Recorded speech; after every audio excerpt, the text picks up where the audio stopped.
چیه سپیده؟ باز چه خبر شده زنگ زدی گفتی خودتو سری برسون؟ خبرای خوب، نسخه سلاله رو پیچیدم رفت. یعنی چی؟ یعنی اینکه یه نقشه کشیدم و همه چیز طبق نقشم پیش رفت. سلاله و سیف الله زدن به تیپ و تاپ هم. سیف الله زده بود سلاله رو لت و پارش کرده بود. کارشون به طلاق و طلاق کشی کشیده. واقعا؟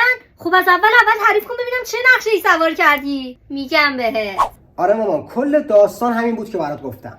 سپیده اومد این نقشه ها رو کشید که زندگی ما رو خراب کنه که تا اینجا هم موفق شده. دختر یه افریته. آخه من کی به خواهرم زنگ زدم در مورد سلاله این حرفا رو زدم؟ واه واه واه واه، عجب شیطانیه این سپیده. صبر کن یه بلایی به سرش بیارم که به غلط کردن بیفته.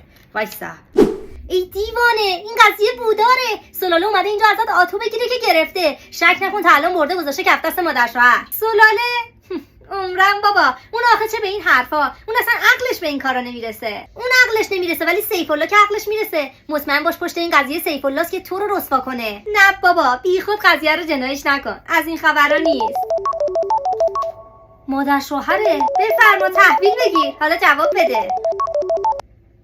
الو، سلام مامان جان. سلام و درد، سلام و زهر مار. دختر شیطان صفت، آخه تو چی از اون این سلاله بدبخت میخوای؟ چرا پاتو از زندگیشون نمیکشی بیرون ها؟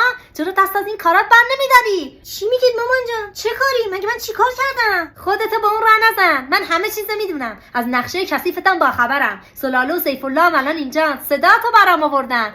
آخه دختر کثیف، من کی اون حرفا رو زدم ها؟ چرا میخوای زندگی اینا رو خراب کنی؟ بدبخت بیچاره، اومدی سلاله رو از چشم من بندازی. خودتو خرابتر کردی. روح الله حق داشت. راست میگفت که تو زن زندگی نیستی. کاش میذاشتم همون موقع طلاقت بده، ولی هنوزم دیر نشده. بلایی به سرت بیارم که آرزوی مرگ کنی. الو مامان جان، الو. چی شد؟ مادر شوهر چی میگفت؟ بدبخت شدم منیژه. تو راست میگفتی، رکب خوردم. ای سلاله پس فطرت، حالا دیگه بازی خودم رو خودم پیاده میکنه. دارم براس. ول کن بابا اون سلاله رو، به فکر خودت باش. با این کارا زندگیتو نابود میکنی ها. چی میگی تو؟ من که دیگه بی‌آبرو شدم. پس هر طور شده زهرمو به این سلاله میریزم. نمیذارم به ریش من بخنده.